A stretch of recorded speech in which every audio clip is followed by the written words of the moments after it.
Have you ever looked at your kids and thought, you know, I live in the same house with these guys, but it feels like we're strangers now? They shut the door, they sit on their phone all day, they give you one word answers, and your brain thinks, what did I do wrong? Is it too late to build that connection again with them? Or am I messing this up? Or they're never going to talk to me when they get out of the house? So, in this video, we are talking about three tiny daily habits that could help your kids feel safe with you again without needing a perfect childhood, a perfect home, or a perfect mother. These are grounded in psychology and simple NLP ideas like mirroring and building rapport, but they're also super practical and easy to do even on your most exhausted days. So, it's just not you, ladies. Stay till the end because habit number three is the one that makes your child come to you when they're actually in trouble. And that is the purpose here, right? We want that connection so they feel safe with us, they can tell us anything, and they can come to us when they have any problems. So let's dive right in. Three steps to rebuild that connection with your kids. If you're new here, my name is Tasneem Nomani. I am a parenting coach, and I helped overwhelmed moms bring that connection, that joy, and the calm in their lives again with their family. So, number one, segment number one screen-free mealtime a day, if that's possible. Okay, or at least a once a week. Okay, let's start with the most powerful thing you can do with absolutely zero new parenting skills, right? So it's just having one meal together, all everyone, without any screens. So pick any meal that works most days, either breakfast or after school snack or dinner, and your goal is just to share this eating moment. Okay? It doesn't have to be a fancy meal. It can just be a simple, mac and cheese. But no phones, no TVs, no iPads. Studies show that family meals without screens improve emotional well being, communication, and even self esteem in their kids. So, set the ground rules for this meal first. No disciplining. This is not where you talk about their grades or their mess. And this is not time you talk about their attitude. No screens while you eat. Okay. Nobody answers. Um, Nobody is criticizing anyone else. Okay. Everybody answers one specific question. You can have one topic. Don't have open ended questions like, oh, how was your day today? What you're going to get is fine, right?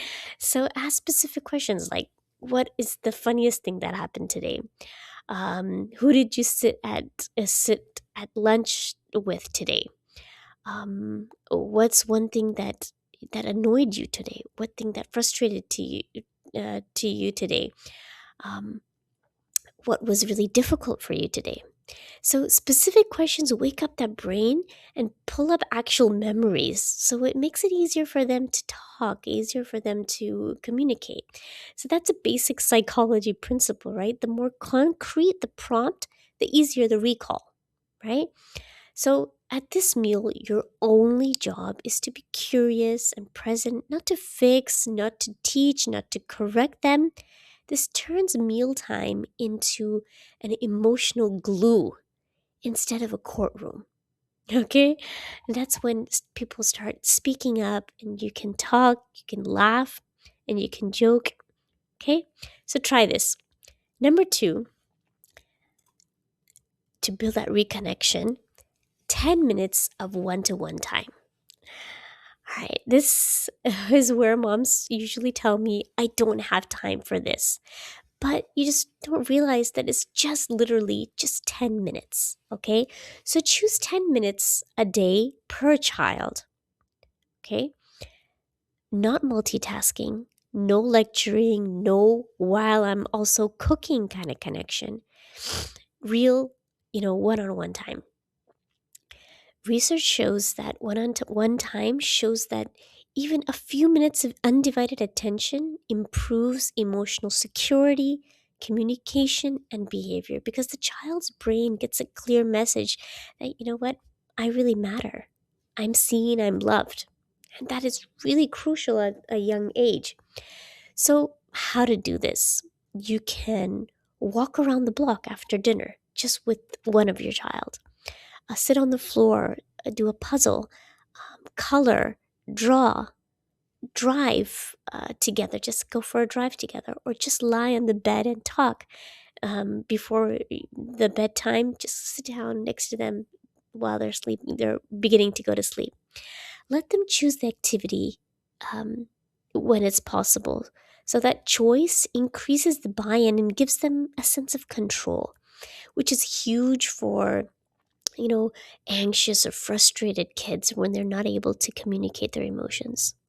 And this is the time when there's no teaching. Okay, so if you're reading a story or you're doing something with them, you don't want to say, "Oh, what did you learn from this?" Right? So, this is the connection time, not the coaching time. So here's what a bit of NLP and psychology when it comes, let's get into that.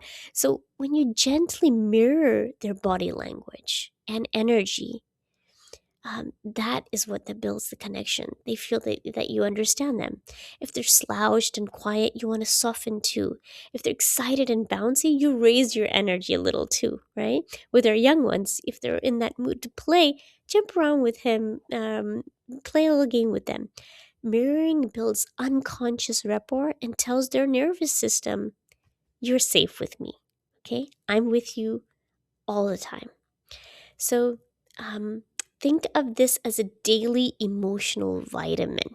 Okay? Tiny dose, but huge impact over time. So we talked about the mealtime together.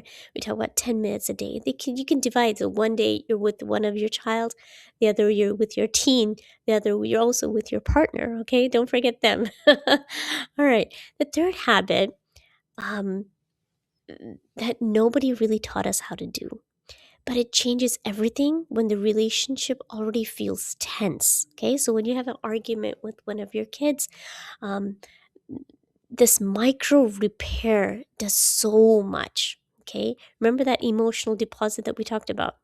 So when there's yelling and slammed door or rough morning, most moms either ignore it and just hope it goes away and the relationship just turns around again, or they have this huge family discussion and a serious talk with their husband and the whole family, which makes everyone defensive, right?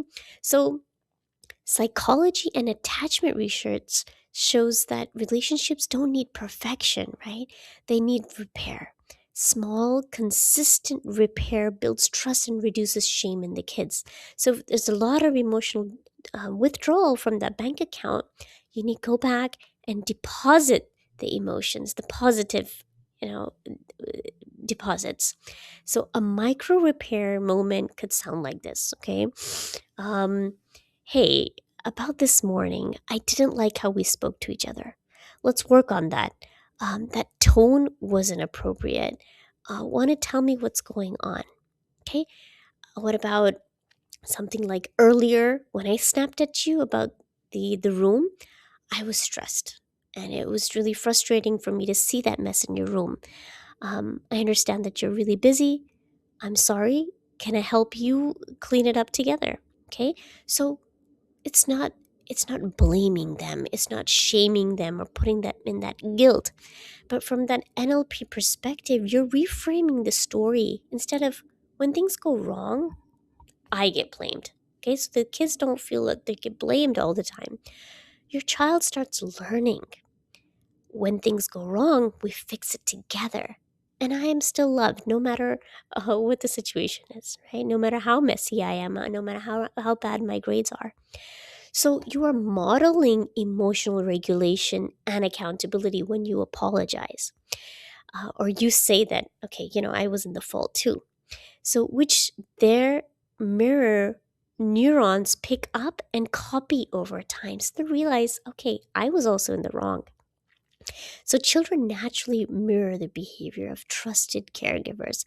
So when you model calm repair, you're instilling that pattern in their brain too, right? So you can stack this habit onto the first two habits, okay? The mealtime and the one-on-one time. Use micro repair sentence at the start of your one-on-one talk. Okay, when you're walking and you go out for that drive, you can start with this micro repair first.